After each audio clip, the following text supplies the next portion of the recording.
Hey now everybody, welcome back, brand new Take Aim, and super pumped to get this episode out. There is a awesome message in this podcast, so I hope everybody kind of listens, thinks about what they can do and how they can pretty much share the outdoors with somebody. And I'll let the podcast kind of speak for the rest of that little message, but super excited to get this show out. And my buddy Chris Hall is back from Hornstar Outdoors. Chris has kind of always every year seems to start off my in-season reports, and no exception this year he did it again, and without even batting an eye, I'm super excited to get him back on and start the in-season report. So it's awesome episode, 2 episodes in one. So make sure you guys enjoy, and hopefully you take a little bit from his message today. It was truly a blessing to talk to Chris, as always. He's one of my great buddies, and he's such a good dude. So always so happy for him and his hunting success. Enjoy the show.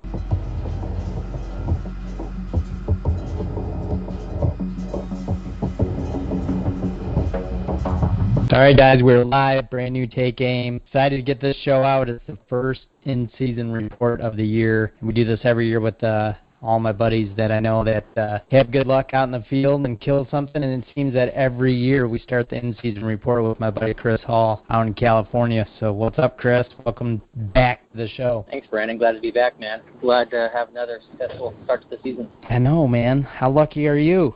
I've been pretty lucky the last few years, man. I'll say that. You've been on fire. You make me want to come out to California. You know the open door policy, baby. Anytime. I'm ready. I'm gonna have to put one of those blacktails under the belt. You'll like it, man. It's different. It's a lot different. They're fun to hunt, man. They're not the patternable deer you're used to. Not that whitetail or not that mature bucks. They're very very patternable, but right. These deer, like I said in past podcasts, are quite nomadic, so it makes it quite challenging and much more rewarding when you do finally for pull sure. the trigger. So it's awesome. It does.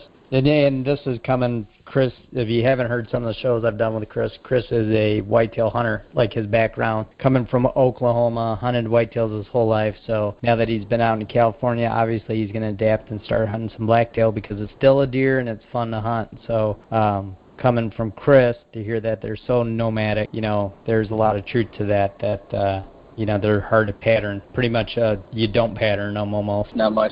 They have like a handful of trails, but it's not like they're using the same ones every day, and sometimes they'll come up behind you, not even on a trail, man. So it's hard to set up game cameras based on trails because I don't see a lot of real defined trails, at least in the areas I'm at. So it makes it tough to hone in on them, but I hone in on them, find the best location based on the facts that I know, and usually it'll pan out one way or the other. Yeah, for sure. So let's start with this deer you just had killed, Chris. So what time in the summer? I know you spent a lot of time scouting and running some cameras and figuring the deer out. So let's just back up to when this started.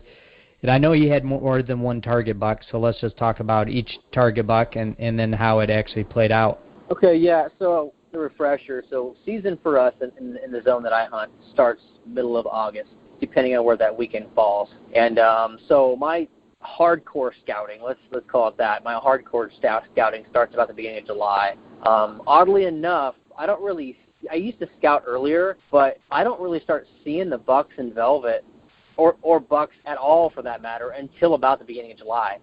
I don't know where they are at that point, but the areas that I hunt, and this has been 3 or 4 years running now, they just are MIA. And then about July, I start seeing some faces. And that's when I really start to really hone in on them and figure them out. And they're still growing their antlers quite a bit at that time, so it's cool to watch the progression. You can identify deer week by week as they start to grow, and you can kind of start sizing them up, as far as their growth is week by week. And to see them from day one till season starts when they've reached full growth, it's pretty cool, man, to see how these bucks can just explode in a matter of a couple weeks, add 10, 15, 20 inches on all of a sudden. It's amazing to watch. So that in itself is exciting, you know what I mean, just to be able to see that no matter what size deer it is. So given that, start scouting hard beginning of July, and usually about the middle of July, I have a pretty good idea where I'm going to start setting up. And I got ground blinds that I've been running the last few years. Typically I run tree stands, but the areas I'm at now, ground blinds seem to fit the scripts a little bit better. So I've been doing that. I've got a couple of ground blinds set up in multiple locations, and started getting in on some deer, and I start locating deer early that I know they're going to be solid. And for me, my MO is I just want to shoot a mature deer, I mean, obviously we all want that giant rack and multiple points, but for me, if I can get a mature deer with a bow in California, dude, it just doesn't get any better than that. So that's my focus. With that being said, I had about 3 or 4 mature deer by my classifications on my radar, and I just slowly started to watch them progress, man, as the month of July passed and August approached and the season was upon us. And I was excited, man. I felt I had the best opportunity to put one down out of all the years in the past, because I was seeing far more and far often. So that was. Chris, how do you go about doing your actual scouting? Is it a lot from the road, glassing, or? Yeah, I've got an area where the deer do cross the road, and over the summer they did some clear cutting, and the utility was doing some maintenance on the power line clearances. So with that, I knew it would not just introduce, but become available more food for the deer. So I knew when they crossed that road there, they're probably going to be feeding, as they did. It's not a high traffic area, so I knew there wasn't going to be a lot of disturbance. So, I actually was able to capitalize on that only one time, where I caught them feeding along the roadside, and I sat in my vehicle about 90 yards back and filmed them and watched them. And there were two of my target bucks in that group.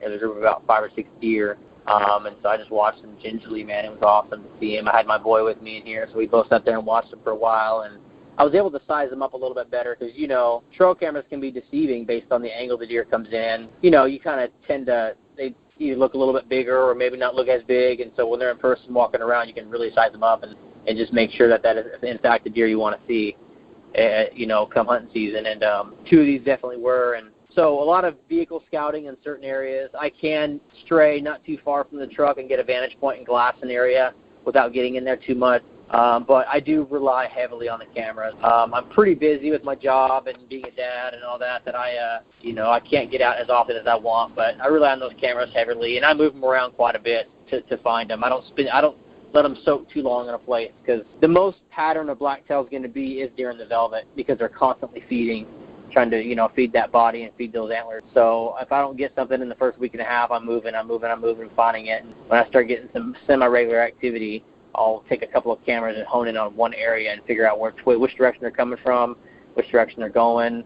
And once I can determine that, even though it may not be the same trail every time, I can kind of get set up, a ambush point based on that. So over the years, Chris, I know you say that these blacktail are super nomadic, and this is probably already answering my own question, but is there anything you've done repeatedly, at least with your trail cameras, to kind of be like, this is the area, or this is the setup, or I'm on the south side of this hill, or anything like that, just little keys that you look for as far as your cameras and scouting-wise? Yeah, so to give a little layout of where I'm at, I'm about 3,000 foot elevation up in the mountains, and I have a lot of I call them rolling hills. They're definitely mountains, but it's kind of more of the foothills. So I have a lot of saddles and pinch points in these areas. So naturally, the deer kind of want to focus on that. So from ridge top to ridge top, I just focus on these saddles and these natural corridors that deer will want to travel, or any animal for that matter will want to travel naturally.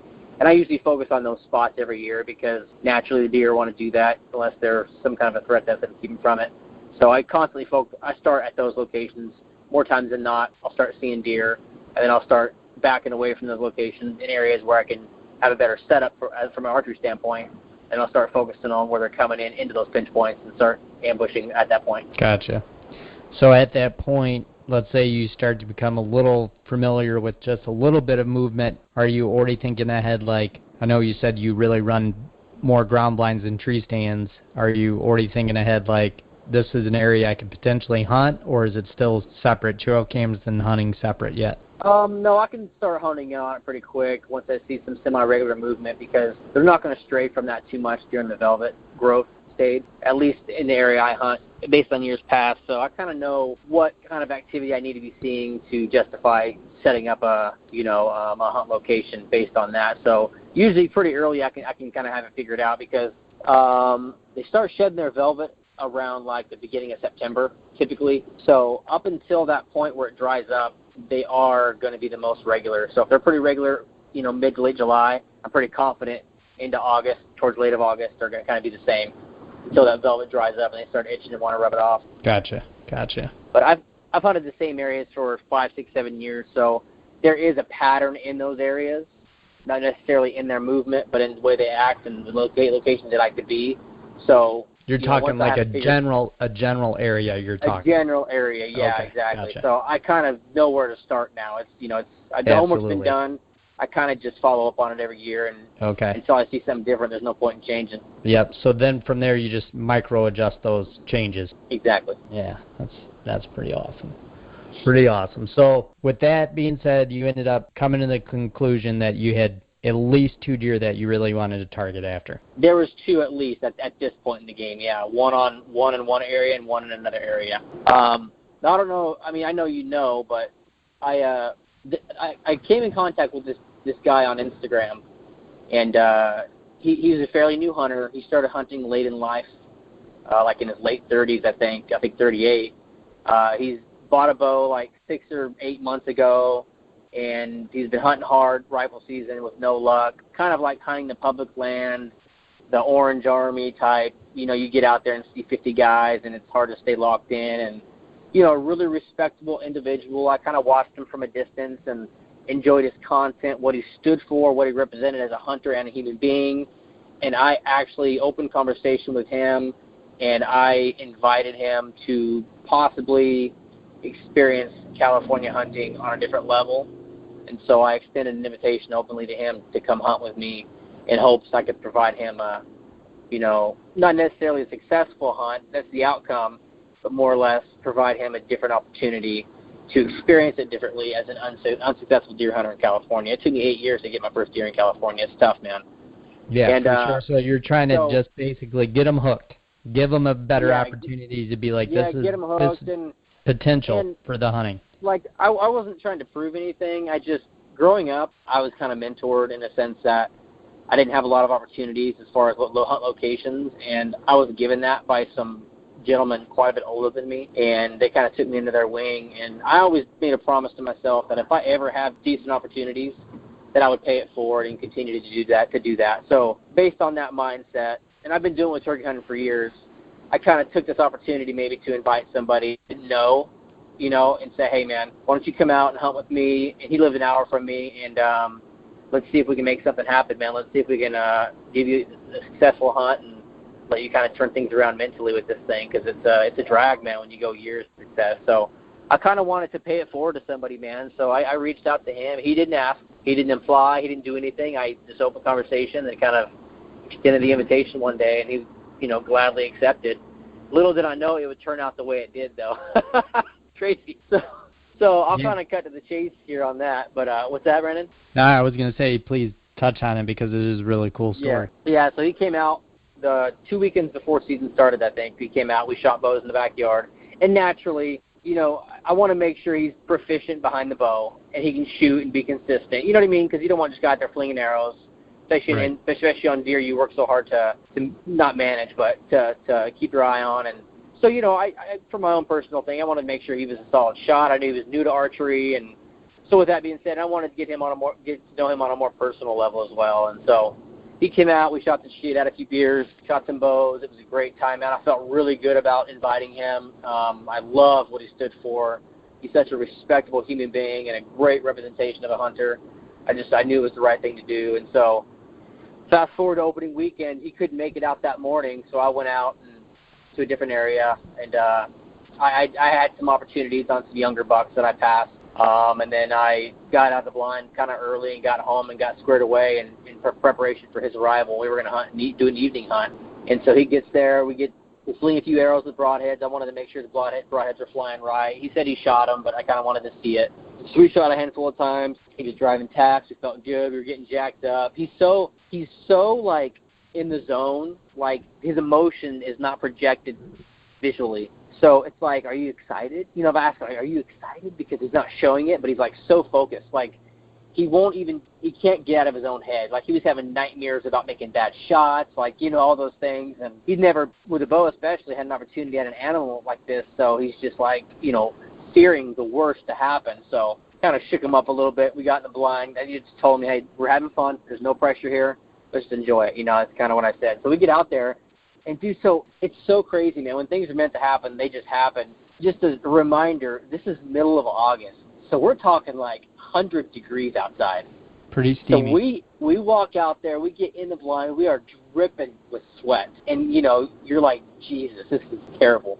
So we're in the blind, no airflow in the blind. We have just one window open, and about 5:45, he spots some movement, and I kind of hone in on it. It's a fork and horn, a little 2x2, young buck, but, you know, he's not trying to, you know, he's just wanting to shoot anything legal, get some meat in the freezer. So he draws back on this buck super early. I was like, shoot, man, that's okay, whatever, but he wanted to be ready, right? So the buck comes in real nervous, man, and during this time, I can hear something from the left. So this deer is coming out kind of like diagonal from our right. I can hear something on the left. There's a lot of leaves on the ground from the oak trees and stuff like that. And there's acorns in the area, so that's what the deer are eating when they mill through. And so I'm constantly looking to the left. I'm filming this whole thing, mind you. And a little foghorn comes in, but he's not really providing a shot. He gets about 20 yards, and there's no shot. But Brandon's kind of trying to adjust in the blind a little bit to anticipate where he's going to end up and try to get a shot off. In the meantime, I see that big buck, who was my number one buck that I've been watching, and this is a buck I'd seen for a couple of years. He comes in from the left, so I see him. Brandon doesn't know he's there. He can't even see him. And but he's focusing on this fork and horn, and I could tell the fork he's getting nervous, man. So much movement, so I just redirect Brandon over to the other buck. Today, the big buck to your left, you see it? He's like, no, I don't see it. I can lean over. And he leans over and sees it. Now I'm going to fast forward for a minute. When Brandon leaned over and saw that buck and put the pin on that buck, he said he was so shocked at the mere size of this animal in comparison to that of the buck. So anyway, he leans over and he gets his pin settled, and he's been at full draw. I clocked it from the GoPro footage. He was at full draw for 1 minute and 28 seconds, which doesn't seem like a long time, but draw your bow back for 1.5 minutes and then shoot and tell me how it feels. Yeah, So it's not easy. It's a long time. So he shoots this buck. He hits him. It looks super low and forward, and so he makes the shot, and you can see our reaction on the GoPro footage inside the blind. You know, there's no, like, excitement. It's like, oh, shit. And my first thing to him was, like, it looked really low. So we review the footage, and we're doing it on slow-mo. So what happened was the deer was quartered to us, but he had us made. When Brandon leaned over, he had us made. He was staring right at the blind when this shot took place. So when he released that arrow, that buck dropped, and he started to turn to peel out. And when he did, he improved that shot. So that shot basically went in the right leg on the front. He had it pinned back, right? So he had to step back. So he was open up the whole chest cavity. So the arrow went in kind of like in front of that front shoulder, like in the brisket area, and it ended up coming out a couple inches behind that front shoulder. The shot was actually perfect, but on the video, it was so hard to tell the angle, and I thought he was in front of the heart. He got just brisket. So we gave it a little time. We got out. Still wasn't confident. We did find some blood right away. We did find his arrow. Did pass through. And the blood just wasn't enough for me to feel comfortable. So we trailed it up until about where it gets really thick. And I was like, well, he went in there. I really don't want to go in there. It's super loud. If we move in there, we're going to make tons of noise, and we could bump this deer and never see him again. I just, when in doubt, back out, you know. So Brandon wasn't happy with this decision. And I didn't ultimately make the decision. Being, quote unquote, a mentor, I tried to let him make decisions, but if I felt it was the wrong one, I would try to encourage him otherwise and kind of educate him as to why it's a good idea. So I wasn't like just calling all the shots here, and I let him blood trail. Well, I can't anyway. I'm colorblind. It sucks. Unless it's a giant pool of blood, which he did great on, by the way. So we just kind of decided to go back, peel out. Let's just get out of there. Let's go talk about it. Let's get out of the area. So we went and talked about it for a while. We decided to wait till morning. So we get out there in the morning, and this is kind of long-winded. I'm sorry. But we get out there in the morning, okay, and we pick up the last blood, and where I thought he went into the thicket, he actually stayed out in the open and made a direct left. When he made a left, about 30 yards later, it's like the gates opened, man, and there was just blood everywhere. And it was like, man, had we stuck on it last night, we probably would have found him right there. So we found him about another 80 yards dead. Unfortunately, the coyotes beat us to him. So his first successful deer hunt with the California with a bow on a magnificent animal coyotes got to enjoy. He was very upset, man. Like, he kind of got teary-eyed a little bit. Like, he kept saying this is a waste of an animal. You know, this hunting's all new to him, man. So he hadn't experienced this. This is something we've all experienced in some shape or form. I mean, it's definitely a good learning curve for him to experience that. I hate that it was his first experience, but it happened, and you'll see in the video when I release it, some people are going to be upset that he's not excited.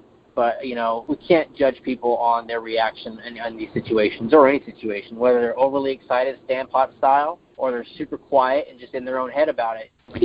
We walked up to the animal, and, you know, he just kind of touched it and rubbed his hands on the antlers, and he was definitely soaking it all in. And Later, I learned what he was thinking at that time. But as we were looking at the animal, I was able to see we're probably going to be able to salvage a front quarter. We'll be able to salvage a neck meat on that one side. We'll be able to salvage half a back strap on one side. So once I told him, hey, we can save these things right here, man, these are all good right here. We can save this. His attitude changed a little bit. And this goes back to my whole concept of why I asked him to come hunting, was his perspective, his respect level as a human being and a hunter that I've seen. It's that he was really upset about the meat. He really could care less if that deer even had antlers, man. Even though that he'll never kill a buck like, he probably won't kill a buck like that ever again in California, statistically.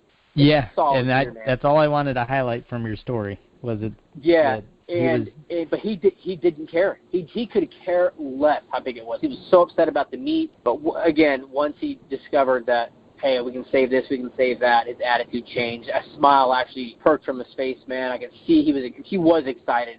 The disappointment of losing the meat was far more represented in his emotion than the idea of actually harvesting an animal. And so we salvaged what we could, took some photos, and we celebrated in our own way afterward. And I really have a new respect for him after that hunt, man, seeing how he handled things and how he respectfully and mentally just tackled that whole thing. It was incredible. And to touch a little more on him, because I think he's a real special individual, most guys, and myself included, I'm posting that photo of that kill ASAP, right? I want all my friends to know, man, check it out. I think 3 days had lapsed before he posted anything about it. This is how deep he is, man, and he made a post about it, and it's one of the most thoughtful, respectful things anybody can say about killing an animal, and he puts a different spin on us as hunters. I think he represents us hunters in a different way than I think some people do, and it was special, man. It was a real special moment, and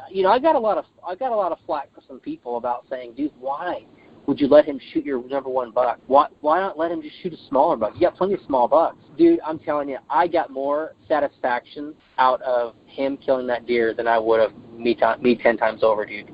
It was an incredible experience, and it was crazy, man. I put a lot of pressure on myself during the hunting season. Man, I was quite content after that, man. I felt good. I felt really content. I wasn't putting pressure on myself after. I felt like, man, this is awesome. This is an amazing experience, an amazing animal taken by an amazing human being who deserves it. I was really content, man. And I just kind of, after that, I was like, didn't feel any pressure. So that happened. That was really long-winded, and I'm really sorry. No, that's fine, man. It's such a great story. I mean, that is perfect. It really is. I'm excited to release the film on this. I'm taking them out one more time. The general season starts this next weekend to try to get an actual full freezer, and I want to do some more filming and kind of like put everything together. But I think this film's going to get a lot of respect from a lot of people, and I think it's going to get a lot of looks from a lot of people that probably wouldn't have ordinarily watched it, which is exciting. So back to me hunting. So I went out hunting a lot. And I passed up opportunities because, again, I'm looking for a mature deer. And we'll just get down to the buck that I ended up shooting. He showed up on camera about a week and a half after Brandon had taken that big buck. So he was new to the area. I'd seen him. I knew he was mature. He was probably double, if not triple the size of every other buck in the pictures. He had a giant frame on him, but he was just a 2x2. But he was a mature deer, without question. So to fit my standard of a mature deer, he fit it to the T. He came in one night about 10 minutes before legal light was up, and I passed him at 16 yards because I'm a fool. I don't know if subconsciously I was just like, nah, he's just a 2x2. I'm not going to shoot him. But he was a mature deer. I mean, I'm kind of being a hypocrite.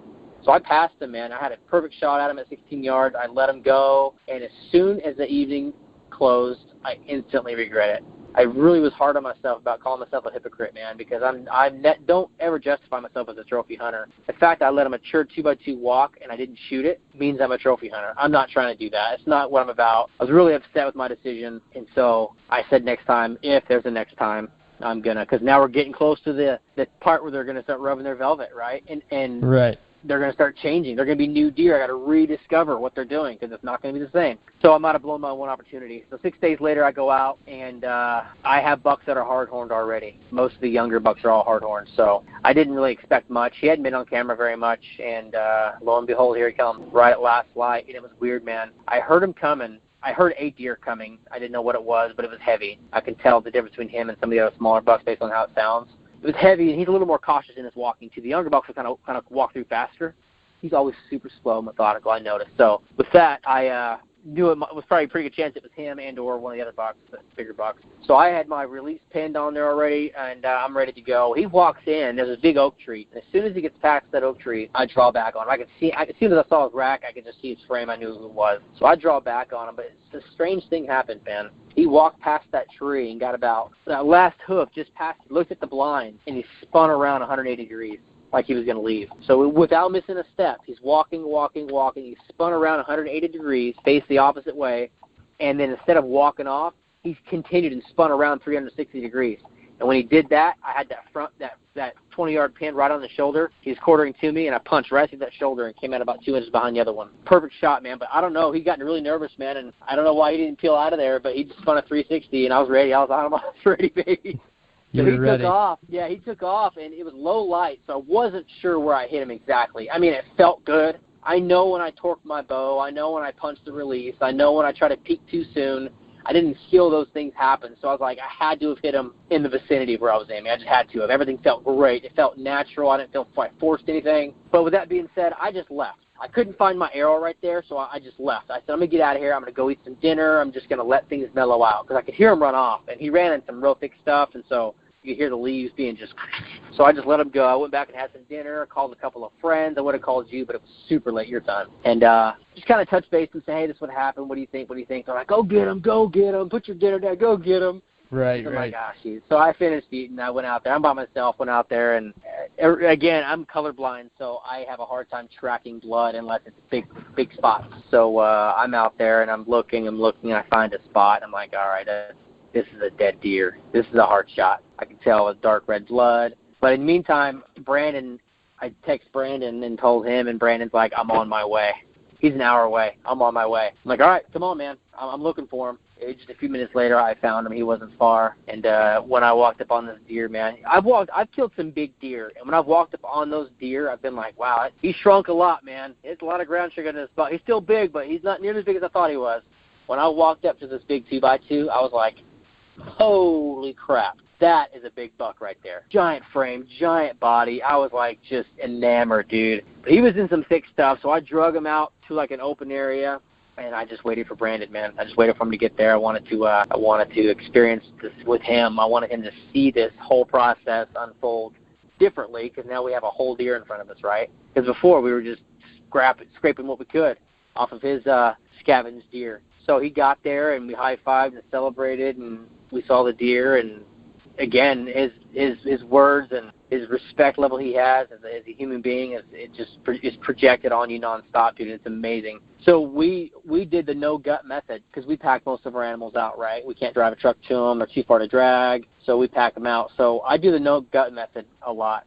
So I'll just peel off half the hide on one side and leave it laying on the hide on the other side. So here we are, now with a full deer in front of us, and now I'm educating Brandon on the quartering process. So we quartered out that deer. We got the back straps out. Then we flipped them all, got all the neck meat off. We flip them over to the other side now. We skin that off. We do the same thing. We pull the tenderloins out from the top instead of from underneath, and we just leave all the guts there. Quite an experience for him to see it. He was very involved in it, wanted to get his hands dirty. It was awesome, man. And we went back and celebrated for a little bit with the beer, and he earned a hind quarter and some back strap out of that little assist there. That's that cool. was exciting, man, and it was awesome, man. The way things unfold, the way things are kind of meant to happen, man, and it's just, I don't know, man. I'm very grateful, man. I've been awarded with some great opportunities. I work hard to get these opportunities. I work even harder to keep these opportunities in these areas. But I'm pretty blessed, man. I really am, and I definitely want to pay it forward and share the wealth. What's funny is we were talking, I think, the day or mid-morning after you shot that deer, and we both chuckled at the fact of you basically saying you had passed that deer and didn't understand why you did it, and you ended up killing that deer, and just what a legit toad it is, and just a huge body. Legitly, I mean, I don't think blacktails normally are as big as a heavy mature whitetail, and that deer you killed is. It's like a 5-year-old whitetail. It's a 4-year-old, 5-year-old. It's a legit pig. So just so unique to kill a deer. Just that's always, to me, what I call upper end is age, and your deer's upper end and a legit trophy. I mean, I would be super proud to hang that anywhere in my house, and I think it is always neat to kill just an old deer that's eluded everybody, and you got that opportunity, and you were 100% with it, and read his body language, and just overall cool story with a happy ending. Yeah, it was awesome, man. Yeah, to put it in perspective, I mean, I'm not a big guy. I'm 5'9", about 195, but it was everything I had in me to move that deer. And I moved him about 20 to 30 yards, and it was like I can't. Yeah, that's kind of how big he was. I mean, I don't know that I've seen a deer with a body like that in my years in California hunting since 2000 and 2001. So it's a remarkable feat, man. You know, and not a day goes by that I don't thank my lucky stars. I'm not grateful for my opportunity, you know, because a lot of people are less fortunate. So, again, even more reason why I want to share the wealth, obviously within my means, you know, but make sure I choose the right people, and, you know, they appreciate it just the same. So. No, it's amazing, man, and I was not only happy for your success, but wanted to share this story just because of, I mean, we don't have enough guys like Chris Hall taking guys like Brandon out. So kudos to Chris. I want to give you all the praise because I think it's so neat. We just don't mentor enough guys to get them introduced to the industry, not the industry, but introduced to hunting in general. And, you know, we're just, as it is, I think we just turn into selfish individuals a little bit about our properties, about our deer. And, you know, that's a hard road for us to kind of turn down, is to invite somebody like you did and kind of just say, like, everything I have right now, I'm going to give it to you.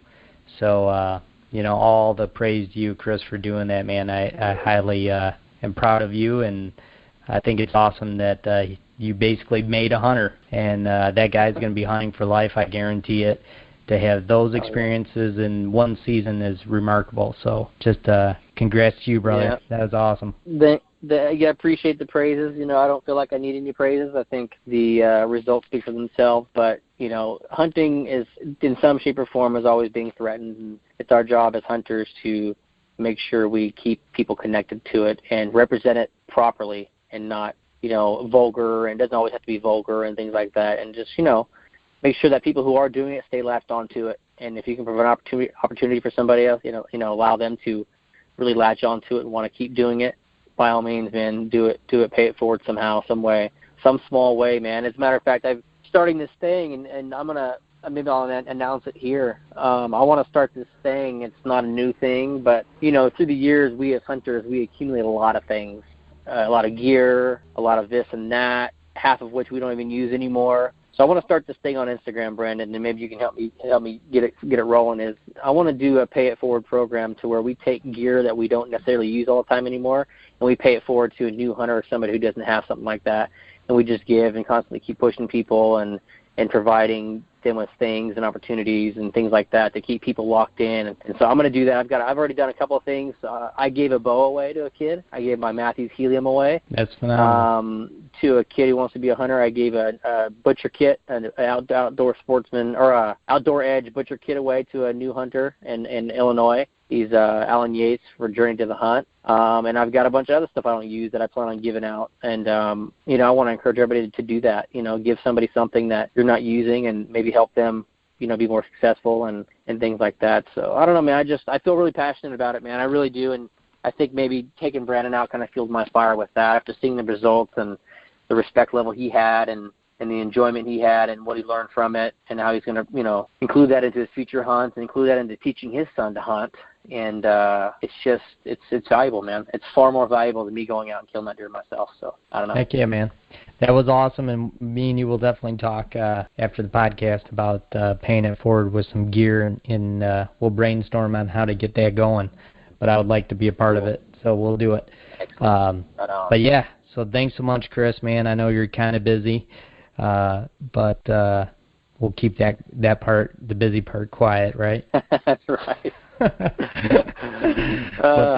Thanks so much, bro, and I can't wait to have you on again. And again, congrats to Brandon. And if you get a chance, introduce me to Brandon on Instagram so I can tag him in the artwork for this today. I will, and I'll tell you guys, for everybody listening, it's his Instagram handle is @The Hunting Student. He's kind of does himself the hunting student respectfully, and I like it. So go look him up. He's a great human being, and he'd be a good one to know, and definitely a good representation of the hunting and future as we notice, for hunting. So Yep, Pretty awesome, absolutely. Man. Yeah, for sure. Great story. Great deer for both you guys, so congrats again. Awesome deer, man. I was so pumped up when, I saw that you had some success, and was pumped up when you sent me that video of Brandon.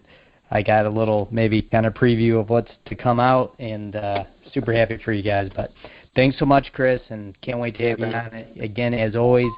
And before we let you guys go, there is a new update to the Unfiltered Outdoors app. So if you're on iOS, Apple, it should already be updated. But if you are on Android, you do have to re-update the app. And let me tell you, the app looks amazing. It's super smooth, super clean. The layout's great. It's just a huge improvement. So make sure you check that out. But Chris, we'll talk soon. Thanks, buddy. All right. Thanks, Brandon.